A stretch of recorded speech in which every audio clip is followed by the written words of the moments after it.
My brother, in this video we're going to talk about emotional manipulation, how it works on men, and how the women in your life may be leveraging this against you. And really anybody, it doesn't have to necessarily be women.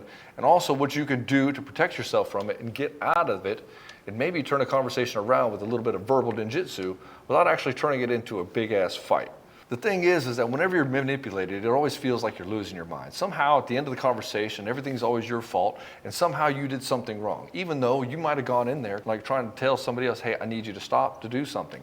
In other words, you're trying to set some sort of a boundary, and somehow it gets turned back around on you, or somehow you get roped into doing more. And so we're going to dive into how this works and how and why this actually affects you in such a way so that you can move forward with your power and with grace and without getting into all kinds of conflicts. My name is Baxter, and I help guys in betrayal situations. I've coached thousands of men, tens of thousands of men who've come through my doors in one form or another. I've had over 3,000 guys come through the Betrayed to Badass program. And that's what we do. We'll get you to that place where you make the right decision for you and your children.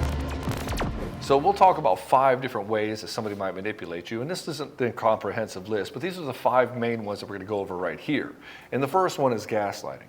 If you're watching this, you already know what gaslighting is. It's when somebody tells you something is not real. In other words, don't believe your own eyes, believe what I say. Like for instance, my ex-wife, she would tell me over and over and over again that she's not talking to this guy.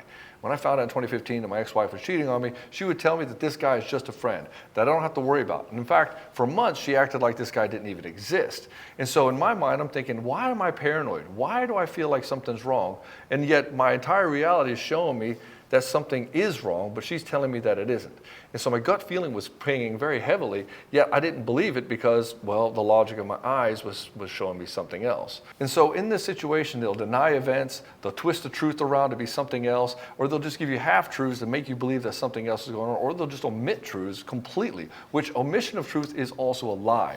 And so a lot of people think, well, I didn't say it, so he must not, I didn't really lie. And that's not true. It is a lie. They know it is. So anytime you're trying to be secretive to your partner, you're actually lying to them. And gaslighting is a special case where it makes you believe that you're crazy, that something's wrong with you, that like your perception isn't right, or something's wrong with you, and why do you keep going down into this weird rabbit hole? Another way is guilt tripping. Somehow you're made to feel guilty for whatever is happening. Somehow you were obligated to do something. She demonstrates that you're obligated to do something, and then she says that you're guilty. Like for instance, my mom was the queen of guilt trips. She'd say, well, I guess I'll just be the only one to clean the house because nobody else is going to. And so on the back side of that, you're like, okay.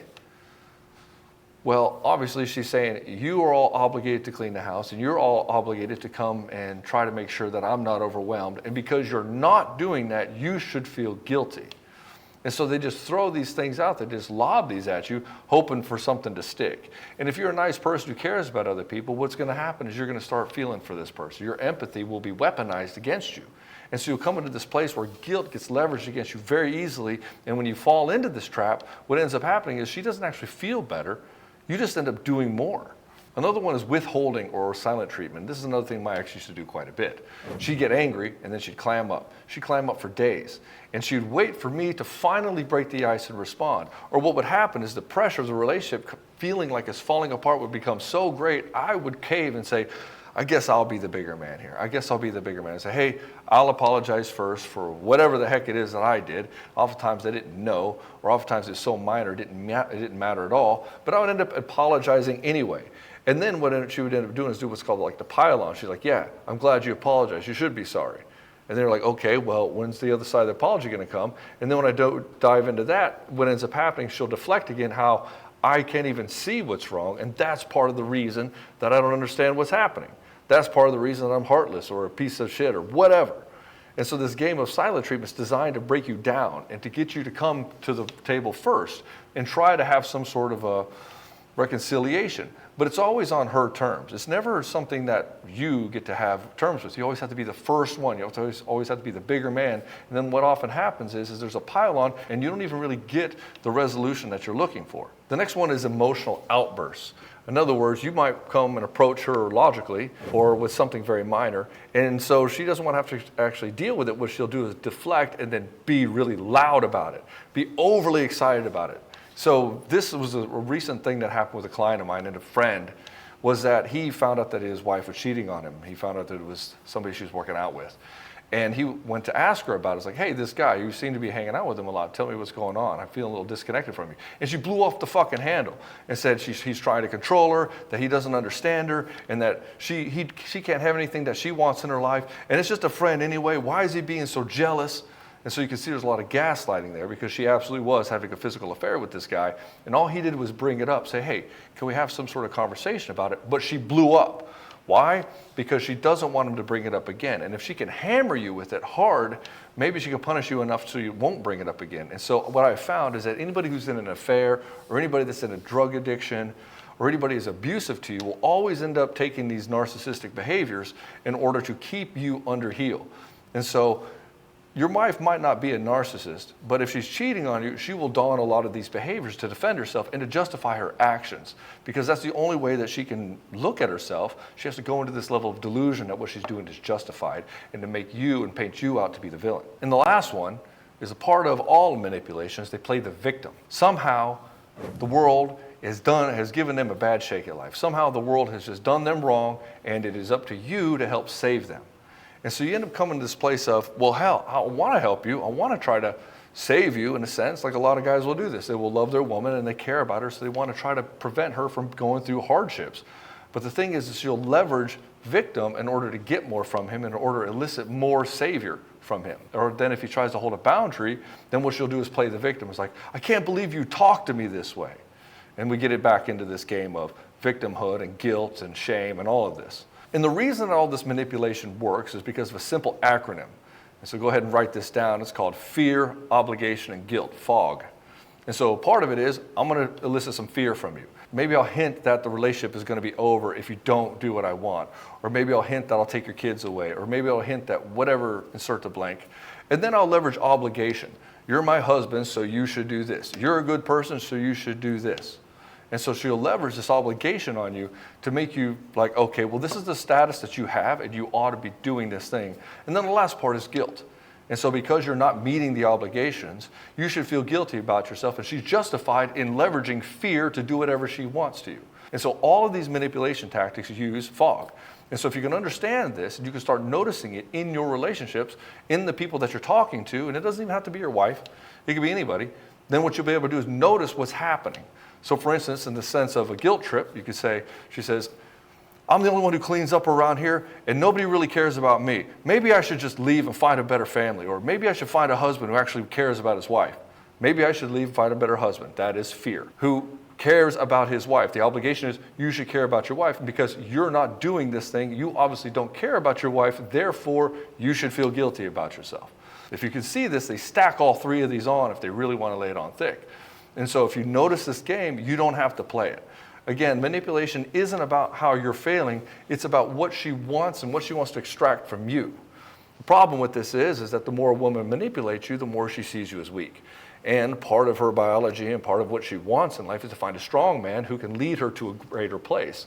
But she shits all over the relationships. And if you fall into this game of this victimhood and this fog, and it feels like you're in a fog when this is happening to you, you end up showing up as weaker than her. And so part of her attraction is that she's always comparing you to herself in such a manner as is he stronger than me? Can he handle things better than me? And if she can manipulate you, she demonstrates that she can psychologically maneuver herself around you, and she is stronger than you, which then makes it to where she doesn't want to sleep with you. And you're like, well, why is the sex drying up? It's like, well, she's manipulating you. And so the fundamental part of attraction, which is power and demonstrations of power, is now being sunk to the ground. And so until you get that handled, you won't be able to exert any kind of dominance in your life. She will end up dominating all of your life, and then you will not have sex. And you wonder why you're trying to chase after her affection. Because somebody who manipulates heavily isn't necessarily trying to have a loving relationship. It's all based on infatuation. It's all based on power and control. And so she's looking for power and control to get safety, and she's leveraging infatuation to be interested in you. And so when the honeymoon phase ends in a relationship, the infatuation isn't there to pull her attention. Just like when you watch a TV show, you can only watch it so many times before you get used to it. And so if you don't have your own power in there, and she's able to manipulate you and demonstrate that you're weaker than her, then the interest starts to wane, and it's just not entertaining for her anymore. Okay, great, Ed. Now you've told me all this stuff. How do I deal with it? Now I know that it's the FOG acronym, and I've seen all these different ways. You showed me. How do I deal with it? One, when you feel like you're being manipulated, call question to it. Like start to reveal it. Say, it seems like you're trying to make me feel guilty. Is this true? Right? We just call attention. It seems like you want me to, seems like you're trying to scare me. Are you trying to scare me? And so just by calling question to it, you start to reveal it. And then the manipulation starts to become obvious, and she'll have to deflect and pivot in a different direction.